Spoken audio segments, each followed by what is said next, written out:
Hi friends, నేను మీ Jafar. Welcome back to Jafar education. ఈరోజు ఆఫ్టర్నూన్ సెషన్లో టెట్ పేపర్ 1లో వచ్చినటువంటి ప్రశ్నలు, దాంట్లో కొన్ని సమాధానాలని, అదేవిధంగా ప్రశ్నలు ఏ లెవెల్లో ఉన్నాయి, మార్నింగ్ సెషన్కి ఆఫ్టర్నూన్ సెషన్ క్వశ్చన్ యొక్క విధానం ఏ విధంగా మారింది, సో అదేవిధంగా మనకు నెక్స్ట్ మనకు క్వశ్చన్స్ ఈ విధంగానే వచ్చే అవకాశం ఉందా, సో ఇవన్నీ మనమైతే ఈ వీడియోలో క్లియర్గా తెలుసుకునే ప్రయత్నం చేద్దాం. మీ యొక్క సపోర్ట్ని తప్పకుండా లైక్ ద్వారా అందించే ప్రయత్నం చేయండి మిత్రమా.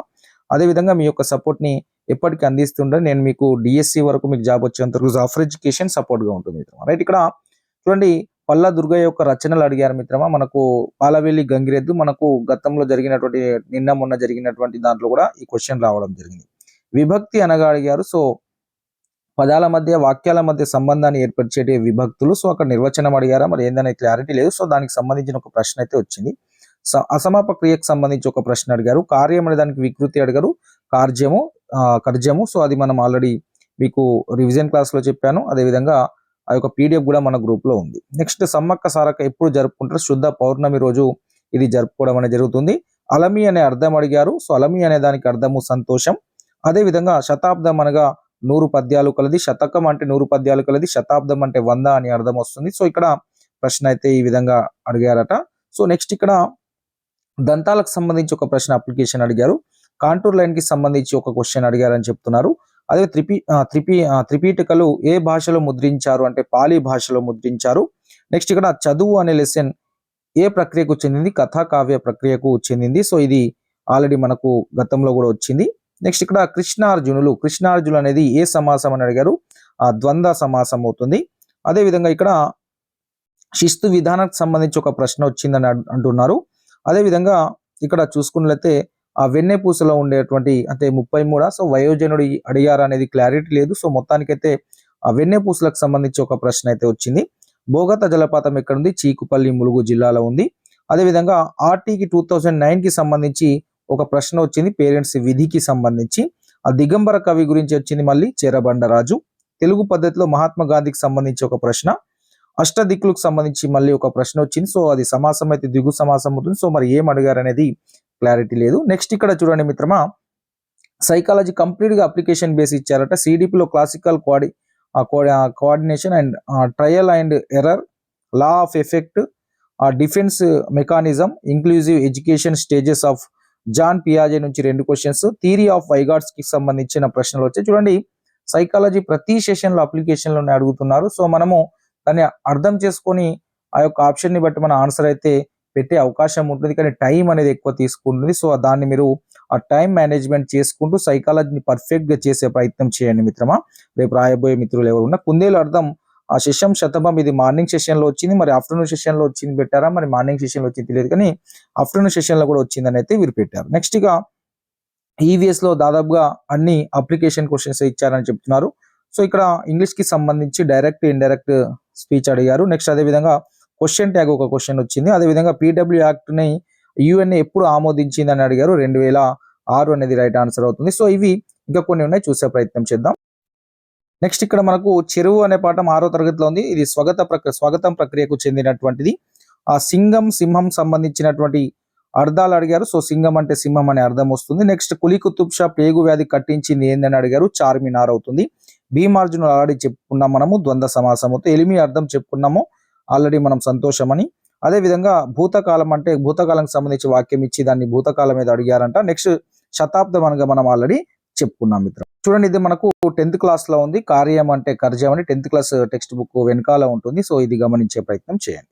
నెక్స్ట్, ఇక్కడ థార్ ఎడారి రాజస్థాన్ కి ఏ దిక్కులో ఉంటుందని ఒక ప్రశ్న వచ్చింది. భీమార్జున సమాసం ఆల్రెడీ చెప్పుకున్నాం. సుమతి పద్యం ఇచ్చి 5 ప్రశ్నలు అడిగారు. సో పాలవేలి గంగిరెద్దు మనం ఆల్రెడీ రైట్. ఇక్కడ ఒక అప్లికేషన్ క్వశ్చన్ చూడండి, ఈవీఎస్ లో తరిగిపోని శక్తి నుండి వచ్చే డి విటమిన్ దేని నుంచి వస్తుందని అడిగారు. సో ఆన్సర్ సూర్యుడు అవుతుంది. సో ఇక్కడ ఈ యొక్క క్వశ్చన్ మనకు అప్లికేషన్ లో అడగడం జరిగింది మిత్రమా. నెక్స్ట్, ఇక్కడ లంగ్స్ అండ్ బ్లడ్ సిస్టమ్ సంబంధించి ఒక ప్రశ్న వచ్చింది. స్టేట్మెంట్ లో క్వశ్చన్స్ అడగడం అనేది జరిగింది. చాలా క్వశ్చన్స్ స్టేట్మెంట్స్ లో వచ్చాయి. నెక్స్ట్, ఇక్కడ ప్రైమ్ నంబర్స్ టాపిక్స్ నుంచి 2 క్వశ్చన్స్ మళ్ళీ ఇవ్వడం జరిగింది మనకు మా ఆఫ్టర్నూన్ సెషన్ లో. నెక్స్ట్ క్వశ్చన్ ఇక్కడ మనము చూసుకున్నట్లయితే మిత్రమా, సవర్ణ దీర్ఘకు సంబంధించి పితృణం మళ్ళీ వచ్చిందని చెప్తున్నారు. అదేవిధంగా సీత బడికి వెళ్ళింది, పాట పాడింది. సో క్రియారహిత క్రియా సహిత వాక్యాలని గుర్తించమని చెప్పాడంట. రైట్, ఇక్కడ మనకు మార్నింగ్ సెషన్ లో 2009 విద్యా చట్టం అడిగారు. మహి అంటే అర్థం భూమి అని అడిగారు. సలీలం అనేది నీరు అనేది ఒక ప్రశ్న అడిగారు. సో ఇక్కడ నీరు లీటర్లలో తొక్కుడు బండ రచనలు చెప్పుకున్నాం. 3 జాతి సామెత ఇచ్చి జాతీయం కానిదడి చదును పటాలు, ఏకపార్శ్వ పట్టణాలు, ద్విపార్శ్వ పట్టణాలు ఇలా అడగడం జరిగింది. సో ఇక్కడ ఇంకోటి ఏంటంటే ఇవి మనకు మార్నింగ్ సెషన్లో వచ్చినటువంటి చూసుకున్నట్లయితే దీర్ఘచతురస్ర తలాలకు దాని దీర్ఘాలు మరియు అంచుల మొత్తానికి భేదం అడిగారు. చతురస్ర చుట్టుకొలత ఇచ్చి దానికి సంబంధించిన ప్రశ్న అడిగారు. నిక్కము పదానికి వికృతి అడిగారు. ఒకటి ఉత్వసంధి అడిగారు. సుమతి పద్యం ఇవ్వడం అనేది జరిగింది మార్నింగ్ సెషన్. ఇక్కడ చూడండి మిత్రమా, మార్నింగ్ సెషన్ లో వచ్చినటువంటి ప్రశ్నలు కోల్బర్గ్ నైతిక వికాస దశల స్థాయి వచ్చింది. ఆర్టీ 2009 లో సెక్షన్లు అడిగారు. నెక్స్ట్ ఇక్కడ బదలాయింపుకు సంబంధించి ప్రశ్న వచ్చింది, ప్రతికూల బదలాయింపు. పియాజెకి సంబంధించిన ఒక ప్రశ్న, పునర్బలన గురించి ఒక ప్రశ్న వచ్చింది. నెక్స్ట్ ఇక్కడ బ్రూనర్ గురించి ఒక ప్రశ్న రావడం జరిగింది. ఇక్కడ అదే విధంగా కొన్ని 34 గల వాక్యం కింది వాటిలో ఏది 3H వాక్యం అనేది ఏదో ఇచ్చింది, సరిగా కనిపించట్లేదు. రైట్, ఇక్కడ సైకాలజీకి సంబంధించి ప్రతి ప్రశ్న అప్లికేషన్ లో అడగడం అనేది జరిగింది మిత్రం. ఇది తెలుగుకు సంబంధించి మార్నింగ్ సెషన్ లో వచ్చినాయి. నేను ఆల్రెడీ మీకు ఇవన్నీ చెప్పడం జరిగింది. వీటి యొక్క రచనలు, క్రియారహిత వాక్యం, నీరు, పర్యాయ పదాలు, ప్రకృతి వికృతులు, ధనం, నానార్థాలు, ఉత్వసంధి. సో ఇవన్నీ మీకు క్లియర్ గా మార్నింగ్ వీడియో చేయడం జరిగింది. సో ఈ విధంగా వచ్చింది. నెక్స్ట్ ఇక ఇంగ్లీష్ చూసుకున్నట్లయితే మెథడ్ సంబంధించిన ప్రశ్నలు, రిపోర్ట్ స్పీడ్ గురించి, అదేవిధంగా ఆ స్పెల్లింగ్ మిస్టేక్స్ గురించి, అదేవిధంగా ఆర్టికల్, ప్యాసేజ్ సంబంధించిన క్వశ్చన్స్ ఇవ్వడం అనేది జరిగింది మిత్రమా.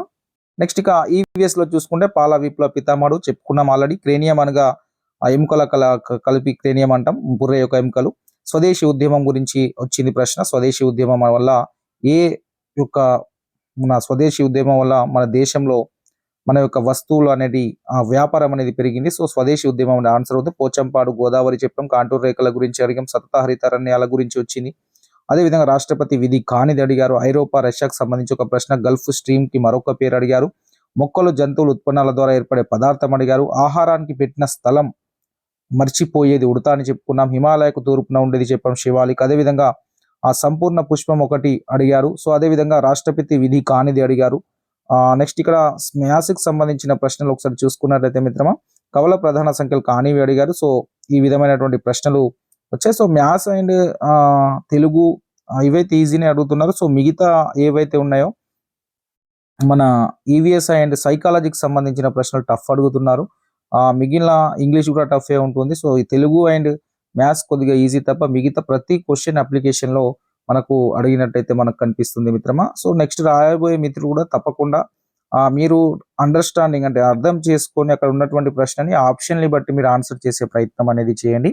అప్లికేషన్లో ఇచ్చేటప్పుడు మనకు దాంట్లో 4 ఆప్షన్లో మనకి ఏది సాటిస్ఫైడ్ అవుతుందో చూసి సో దాన్ని మీరు ఆన్సర్గా పెట్టుకునే ప్రయత్నం చేయండి. ఎందుకంటే మనకు అప్లికేషన్లో ఇచ్చినప్పుడు మనకు అన్ని రైట్ ఆన్సర్లే కనిపిస్తూ ఉంటాయి స్టేట్మెంట్లో కాబట్టి. సో దాన్ని మనం ఎలిమినేషన్ పద్ధతిలో చేసే ప్రయత్నం చేస్తేనే మనం కరెక్ట్ ఆన్సర్ చేయగలుగుతాము.